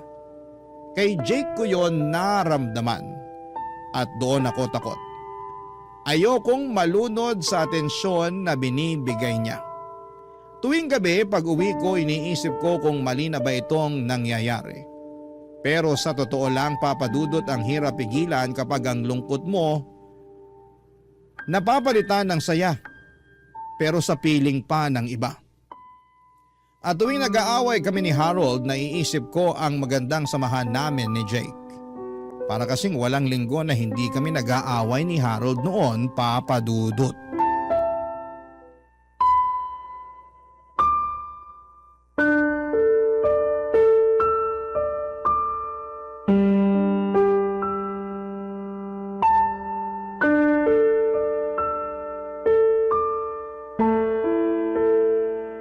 Han, magkano na naman ang binigay mo sa nanay mo? Bakit?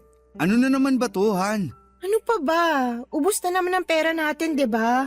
Kalahati ng sweldo mo napunta sa kanila. Alam mo naman na nag-iipon tayo eh. Paano yung wedding natin? Malayo pa tayo sa target nating budget. Eh anong gusto mo? Hayaan ko silang magutom? Hindi naman sa ganun, pero paano tayo? Wala na naman tayong ipon. Tsaka, sa ating pangalang kulang na eh. Buti sana kung kumakain ka lang ng gulay. Alam naman natin na malaki ang gastos natin sa pagkain, di ba? Kahit condo share tayo dito, malaki pa rin yun. Ang hirap kaya mag-budget. Ruby naman, hindi ko sila pwedeng pabayaan. Magulang ko sila. At ako, hindi pa dapat iniisip mo rin ako? Ito na naman tayo. Uuwi ka nga sa bahay pero ito naman ang madadatnan mo. Huwag mong ibahin ang usapan, Harold. Nandyan na ako na magulang mo sila. Pero parang ikaw na halos bumubuhay sa kanila. At saka dun sa kapatid mong batugan. Nagiging argument na to, Ruby. Tigilan na natin to. Wala na tayong natitira para sa sarili natin. Kahit hindi na nga matuloy ang kasal eh. Ang sa akin lang, paano kung magkasakit tayo? Paano kung may biglang emergency? Kaya nga tayo nagtatrabaho, di ba? Para matustusan ang pangangailangan ng lahat. Hindi, Harold! Hindi natin responsibilidad ang buong pamilya mo. Bakit ba parang ako pa may kasalanan na gusto ko tayong mag-ipon? Gano'n naman dapat eh. Bubuo na tayo ng pamilya. Dapat paghandaan natin to. Hindi na pwedeng ganito lang tayo. Alam kong gusto mong mag-ipon, Ruby. Pero hindi ko kayang talikuran ng pamilya ko. Hindi ko kayang magsawalang bahala na lang. So ano, magpapakahirap tayo habang buhay para lang suportahan silang lahat? Hindi tayo yayaman sa ganito. Kahit kailan hindi tayo uusad. Pwede ba tumigil ka na? Ganito na lang parate. Gusto mo akong pinapa-shut up? Hindi sa ganun. Ewan ko ba sa'yo? Halos araw-araw na lang ganito tayo. Wala bang araw na hindi tayo tahimik? Eh kasi naman ikaw naman parati nagdadala ng problema. Ako? Ruby naman. Parang wala ka nang nakitang mabuti sa akin. Pati tong pagbibigay ko ng pera sa kanila ginawa mong issue. Issue naman talaga. Kasi we're partners, Harold. Anong gusto mong gawin ko, Ruby? Putulin ang relasyon ko sa kanila? Kalimutan na lang na may nanay at tatay akong umaasa sa akin? Hindi ko sinasabing putulin mo sila. Pero dapat pwede nilang maintindihan na may sarili ka ng pamilya. Hindi pwedeng habang buhay sila nakaasa sa'yo. E di magpakasal na lang tayo para matauhan sila. Kahit tayo na lang. Wala yung plano natin na Englande. Para malaman nilang may pamilya na akong inuuna. Yun ba ang gusto mo? Ha? Oo. Pwede naman kung yan ang solusyon para matigil na tong kahibangan na parang wala kang sariling buhay. So pakakasalan mo lang ako para tumigil sila sa panghihingi? Ganun ba? Hindi dahil mahal mo ako? Ano bang pinagsasasabi mo? Hindi ba obvious na mahal kita? Kahit nga hindi matuloy yung pangarap kong kasal, handa ako dahil mahal kita eh. Pero paano tayo mabubuhay kung puro na lang tayo bigay? Di mo lang naiintindihan, Ruby. Kung ikaw ang nasa posisyon ko, kaya mo bang tiisin ang magulang mong humingi ng tulong? Eh paano naman ako, Harold? Bakit akong kailangang magtiis? Dahil mahal kita. Dahil gusto ko magsimula tayo ng pamilya. Pero hindi ko sila basta iiwan. Alam mo, Harold, minsan pakiramdam ko hindi tayo partners eh. Parang ako ang taga-remind lang sa'yo na dapat mong unahin ang sarili mo. At ako, pakiramdam ko parang gusto mong maging makasarili ako. Ano? Hindi ganun. Hindi pagiging makasarili ang unahin ang kinabukasan natin, Harold. Di mo kasi talaga naiintindihan, Ruby. Kung nagkapalit tayo ng sitwasyon, malalaman mo kung gaano kahirap ang pinagdadaanan ko.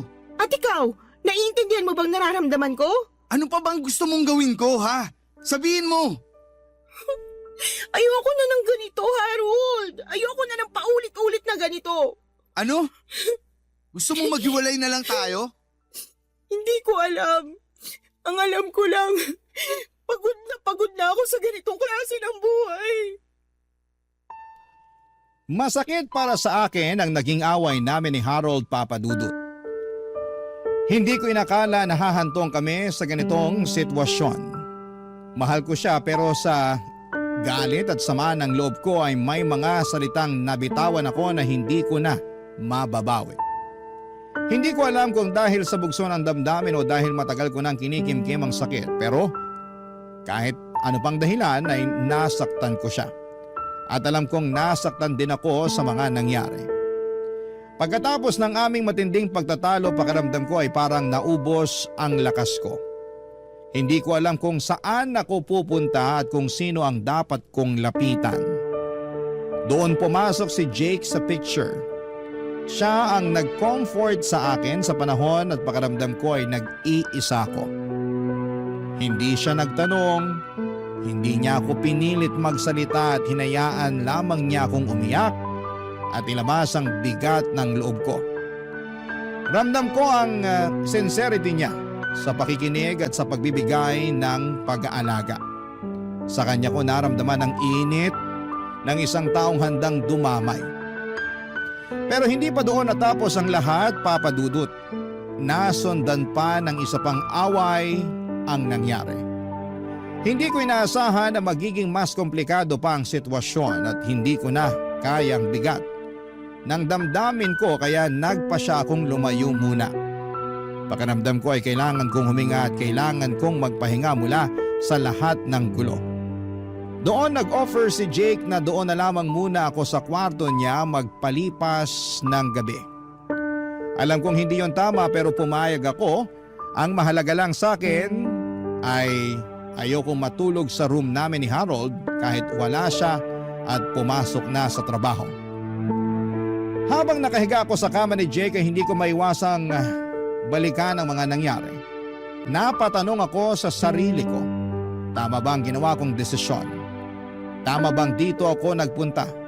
Pero sa kabila ng lahat ng tanong sa isipan ko, ang sigurado lamang ako ay isa. Pagod na ako. Gusto ko lang mapag-isa kahit saglit.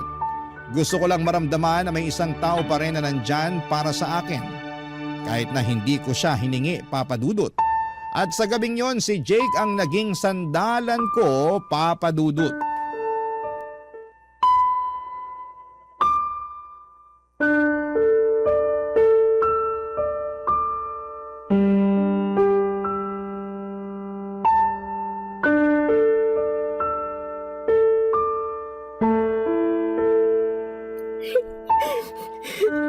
Ruby, tahan na. Siguro, kailangan mo nang matulog para naman magkaroon ka ng lakas. Grabe din yung away niyo kanina ni Harold eh. Pasensya na talaga, Jake. Hindi ko alam kung saan ako tatakbo. Ang sama-sama lang talaga ng loob ko. Marami akong sinakripisyo para sa relasyon naming dalawa pero hindi pa rin kami magkasundo. Eto ako lang to ha. Baka siguro hindi talaga kayo para sa isa't isa. I'm sorry pero yung kasi yung nakikita ko eh. Huwag kang humingi ng sorry. Wala ka namang kasalanan eh. Mabuti nga't ang bait mo sa akin. Noon, akala ko... Akala mo ano? Akala ko hindi kita makakasundo. Sus, ako pa ba? Kaya nga nagmana sa akin yung anak ko eh. Kita mo naman, sobrang bait. Kasi marunong ako makisama. At sure ako na wala siyang problema ngayon dun sa camping nila. Hindi mo ba pupuntahan yung anak mo? Kaya na niya sarili niya. Tsaka nagsabi na rin ako sa teacher niya na kapag may problema, sana naman wala, i-message lang ako. Nakasave naman dun sa teacher yung number ko kaya pwede niya akong tawagan anytime. Mabuti kung ganun. Tinuturuan mo palang maging independent ang anak mo. Oo, kailangan eh. Ruby, pwede ba akong tumabi dyan sa kama? Ano? Kasi medyo maliit tong sofa eh. Mukhang di rin ako makakatulog dito, hindi komportable. Kailangan ko rin ng lakas para bukas kasi susunduin ko si Liam sa camping nila. Oo naman. Dito lang ako sa may gilid ng kama. Salamat.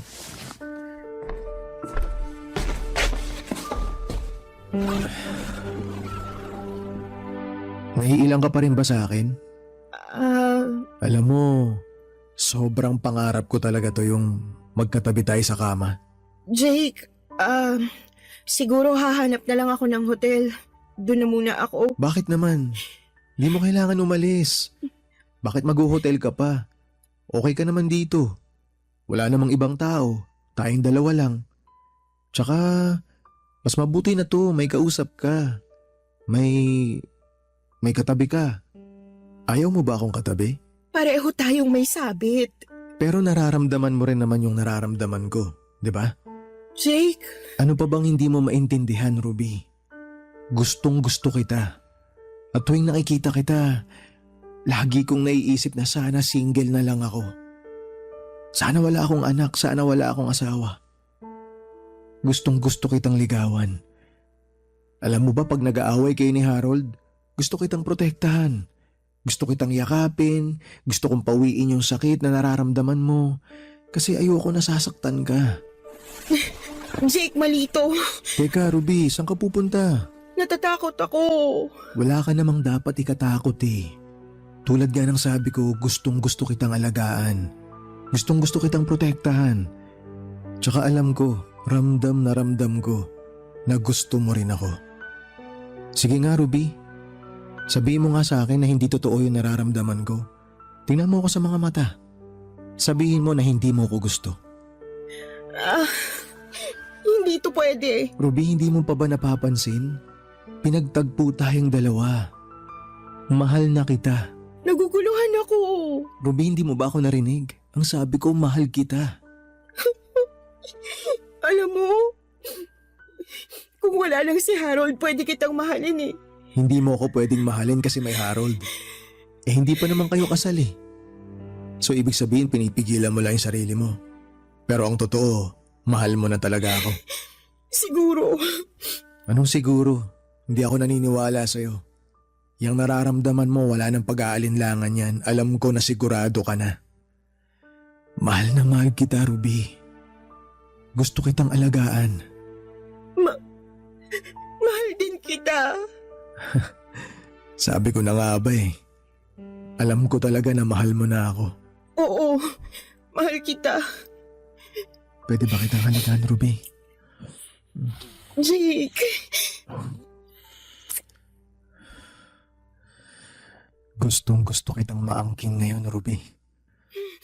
Sige, angkinin mo na ako, Jake.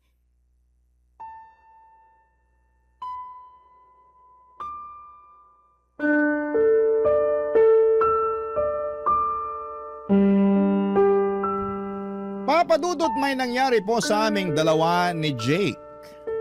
At sa gabing yon ay hindi ko iniisip kung ano ang magiging kahihinatnan ng ginawa ko. Para sa akin ay tama ang mga nangyari sa aming dalawa at kailangan ko ang init sa aking katawan at binigay yon ni Jake.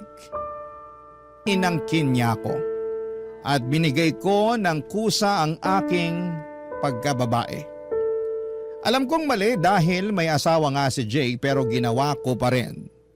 Buong magdamag kaming nagyakapan at pinagsaluhan ang init ng pag-ibig. Buong gabi akong nangangarap na sana'y si Jake na lamang at sana'y pareho kaming single pero hindi. Hinayaan ko na magkasala ako, papadudot, at pumayag akong isekreto ang aming relasyon na dalawa. Hindi po alam ni Harold na kapag wala siya sa condominium ay sinasalasihan na siya ni Jake. Si Jake na ang halos nagmamay-ari ng katawan ko at siya nagpapaligaya sa akin sa bawat araw. Papadudod, hindi ko na hinihingi kay Harold na makipaglabing-labing siya sa akin dahil napupuna naman ni Jake ang kakulangan na yon. Mas satisfied ako kay Jake dahil siguro sa matagal na hindi niya kasama ang kanyang asawa ay sa akin niya ibinubuhos ang buong lakas niya. Mahal ko na si Jake at nagiging bisyo na ang angkinin niya ang katawan ko. Sa condo sharing setup na ito ay hindi lang condo ang sinishare, pati na rin ang bawat isa. Dalawang lalaki ang minamahal ko sa loob ng iisang condo unit. Walang nakakaalam ng relasyon naming dalawa ni Jake kung hindi kami lamang dalawa at maingat kami sa aming mga galaw. Kasi ayaw po namin, papadudot, na baka mahuli kami at masisira ang aming mga buhay. Para sa amin, hanggat maaari itatago namin itong lihim na relasyon na meron kami. At sa tuwing may pagkakataon ay ginagawa naming dalawa ang magkasiping at lihim na nagmamahalan. Papadudot. Barangay Love Stories. Barangay Love Stories. Papadudot, ilang beses nangyari ang pag-iisa naming dalawa ni Jake sa kama. Ilang beses na kaming nagkasala. Alam kong mali, pero hindi ko napigilan ang sarili ko. Sa tuwing magkasama kami, hindi ko maiwasang magpadala sa tukso. Masaya ako sa tuwing kasama ko siya at may kakaiba siyang pag-aalaga at atensyon na hindi ko nararamdaman kay Harold. Sa kanya, pakiramdam ko ay espesyal ako. Parang ako lang ang mahalaga sa mundo niya. Kaya naman paulit-ulit akong bumabalik sa kanya kahit alam kong mali. Paulit-ulit namin ginagawa sa room niya o sa room namin ni Harold kapag wala ang anak niya o wala si Harold. Parang kami ang mag-asawa kapag kami lang ang naiwan sa unit namin. Sa bawat pagkakataon na kami lang ni Jake ang naiiwan sa kondo, laging may kaba sa puso ko. Alam kong delikado ito, alam kong isang maling galaw lang ay maaaring mabuko kami. Pero sa kabila ng takot ay patuloy pa rin ang ugnayan at relasyon ko sa kanya. Lagi akong may dahilan. Isa na lang. Huling beses na ito. Pero nauulit at nauulit pa rin. Para akong isang taong nahulog sa isang malalim na hukay at hindi makaalis. Para akong isang asong nauulol sa kanya. Hanggang dumating ang araw na pinakakinakatakutan ko. Nahuli po kami ni Harold. Ang masayang mundo na binuo ko kay Jake ay biglang gumuho sa isang segundo. Hindi ko makalimutan ang itsura ni Harold nang makita niya kami. Para siyang namutla pero hindi siya agad nakapagsalita. Nanigas siya sa kinakatayuan niya at sa mga mata niya ay nakita ko ang sakit at galit. Parang hindi siya makapaniwala sa mga nakikita niya. Alam kong nasaktan ko siya at sa totoo lang ay wala akong kahit na anong salitang pwedeng sabihin para mabawasan ang sakit na nararamdaman niya. Si Jake naman ay hindi agad nakapagsalita at nakagalaw. Para siyang natulala. Hindi rin niya alam kung paano magpapaliwanag. Kakatapos lang namin gawin ang bagay na yon sa kama at wala pa kaming saplot. Pareho kaming naka-underwear lang at hindi ako makagalaw. Hindi makatingin ang diretsyo kay Harold Papadudut.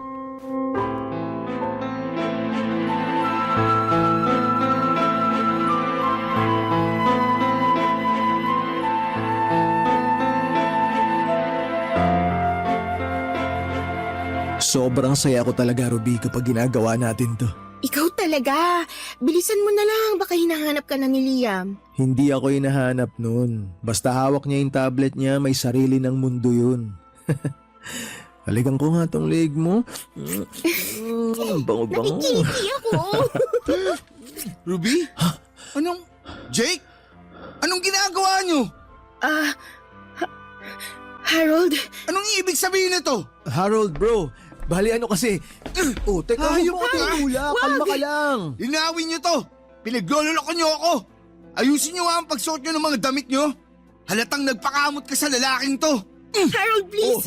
Kalma ka lang, Harold. Makinig ka kasi kay Ruby. Hayop ka! Ang yabang mo! Pinagkatiwalaan kita! Yung pala sinasalisihan mo na ako? Eh ano ngayon? Tatanga-tanga ka kasi kaya ka nasasalisihan eh. Tama na. Jake, lumabas ka na lang. Please. Oo, lalabas na Bakit ako. mo siya pinapalabas? Harold, Anong huwag kang gusto na iiyak ha. magpatayan kayo? Iiyak na Isa sa yan. inyo mamatay o makulong? Harold, Bakit, Ruby? sorry. Sorry. Ganun na lang? Sorry? Nagtiwala ako sa'yo. Minahal kita. Pero bakit ganito ang isinukli mo sa akin? Ginawa mo akong tanga. Ginawa niyo akong tanga. Napakatanga ko. I'm really sorry. Natukso lang ako. Ano? Natukso? Paano mo nagawa to sa akin? Harold, sorry. Hindi ko gustong masaktan ka. Hindi mo gustong masaktan ako? Ilang beses mo ako niloko, Ruby. Ilang beses kayo nagkita. Ilang beses mo siyang pinili. Ilang beses kayo nagsiping na dalawa. Ilang beses yung ginawa sa loob ng room natin. Yun na nga, kahit isang beses o araw-araw, isa lang ang tama rito. Pinagtaksilan mo ko.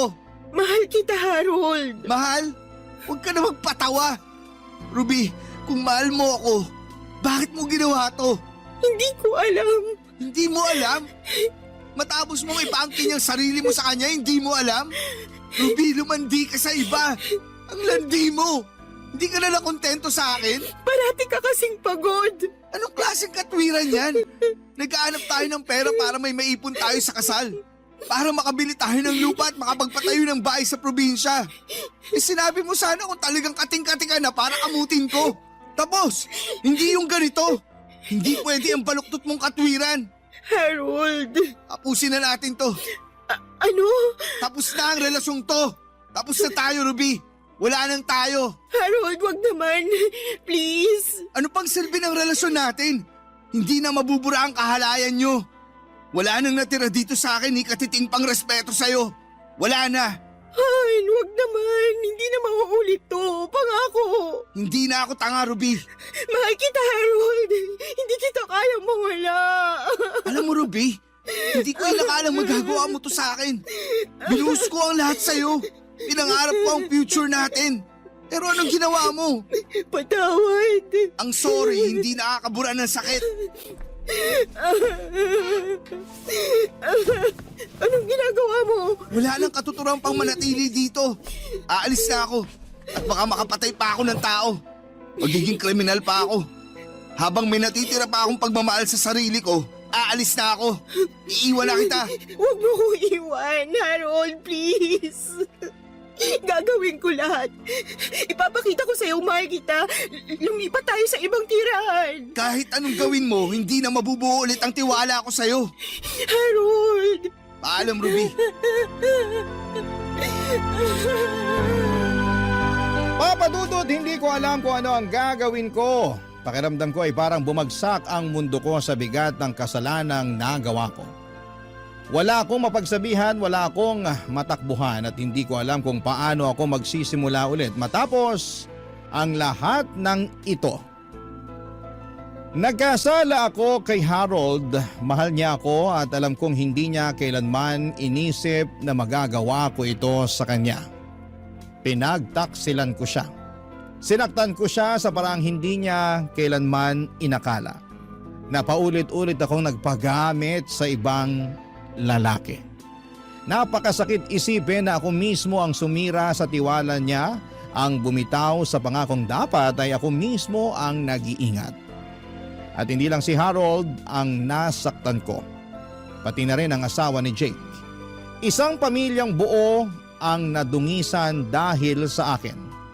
Kung talagang may respeto ako sa pagkatao ko ay hindi ko kinagat ang mga paramdam ni Jake. Hindi ko kinagat ang offer niya. Hindi ko kinagat ang mansanas ni Adan. Alam kong hindi ko maaaring gawing palusot ang nararamdaman ko ng mga panahong yon at hindi ko maaaring sabihin na nadala lamang ako o hindi ko sinasadya dahil ang totoo ay alam ko kung ano ang ginagawa ko. Alam ko pong mali, Papa Dudut, pero hinayaan kong lamunin ako ng tukso. Kaya hindi ko alam kung paano babawiin ang mga pagkakamaling ito.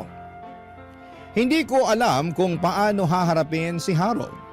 Mas lalo kong kinakabahan sa maaring mangyari kung sakaling malaman ng asawa ni Jake ang tungkol sa amin.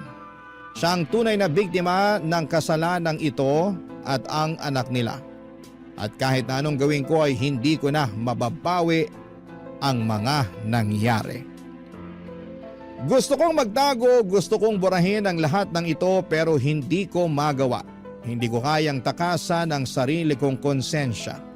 Umalis ako sa condo unit na yon at winakasan ko na ang ugnayan namin ni Jake at nilunok ko lahat para lamang kausapin si Harold. Dahil ayaw kong mawala siya sa buhay ko. At umaasa ako na tatanggapin niya ako kahit buntis ako at si Jake ang ama ng dinadala ko.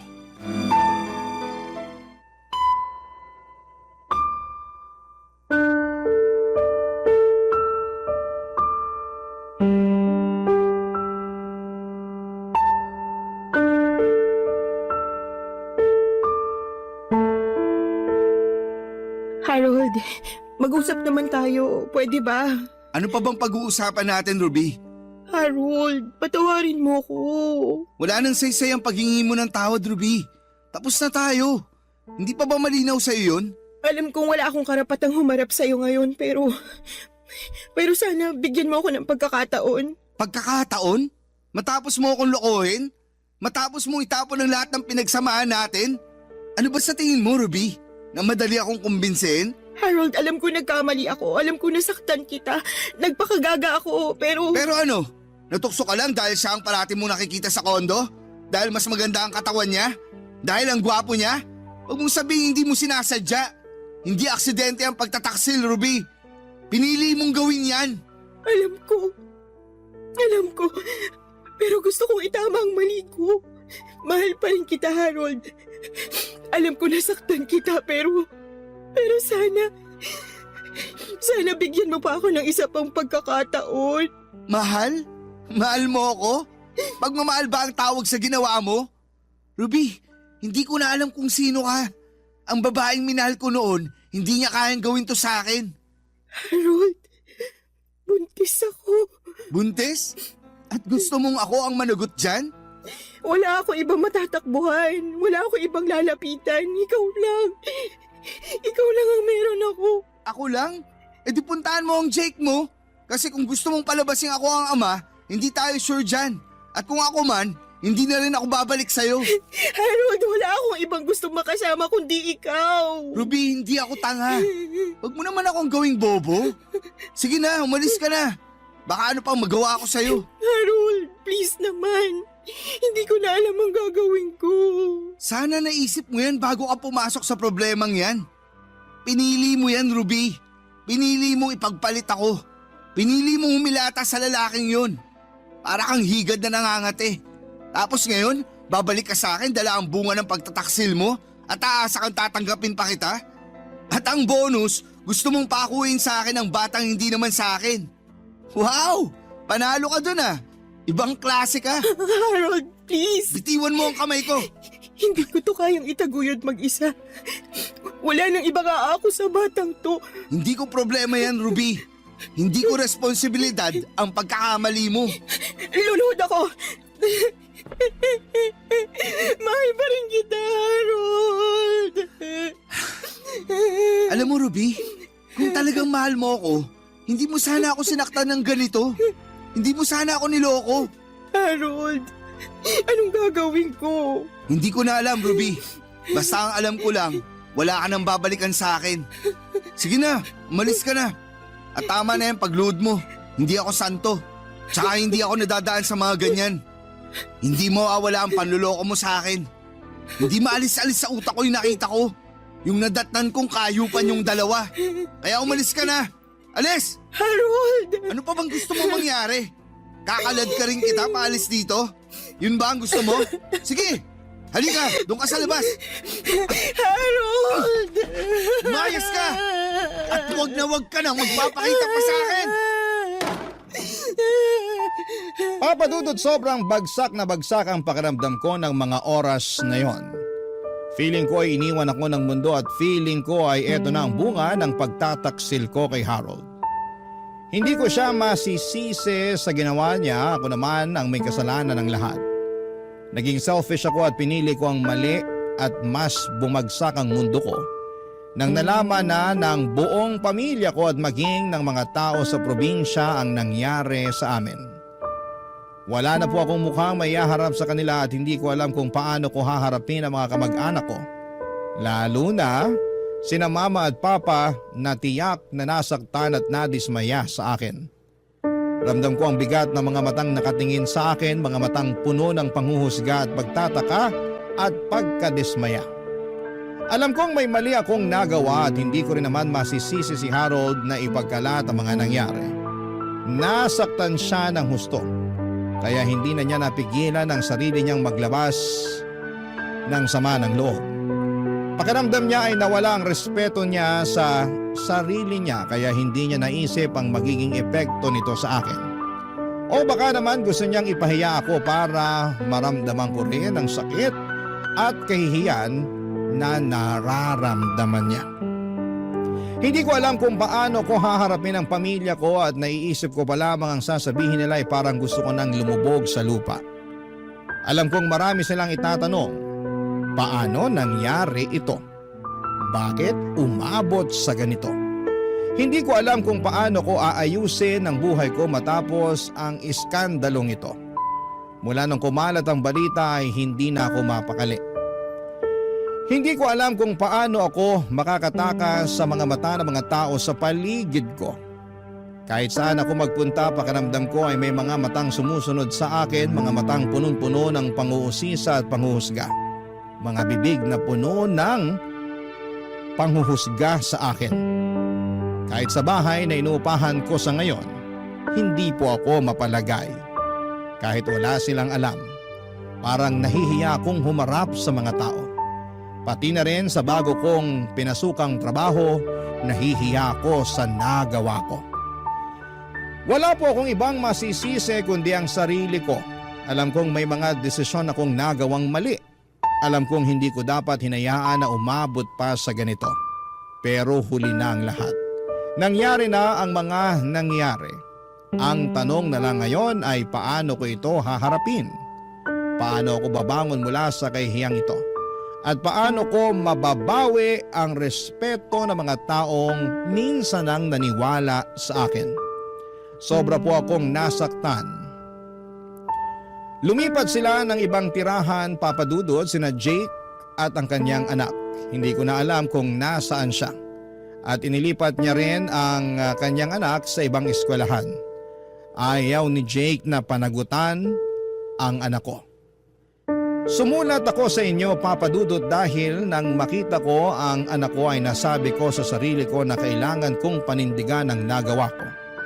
Walang kasalanan ng bata at kailangan ko siyang mahalin kahit na ang tatay niya ay pinagsamantalahan lang ang kahinaan ko sa mga oras na kailangan ko ng lalaki sa tabi ko. Sana sa mga babae dyan ay mag-ingat kayo sa mga tulad ni Jake.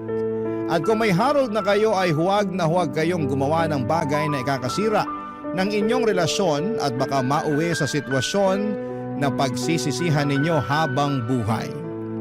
Hanggang dito na lamang po, Papa Dudut, at maraming salamat po sa pagtampok ng aking buhay sa inyong programa. Ang inyong forever kapuso at kabarangay, Ruby.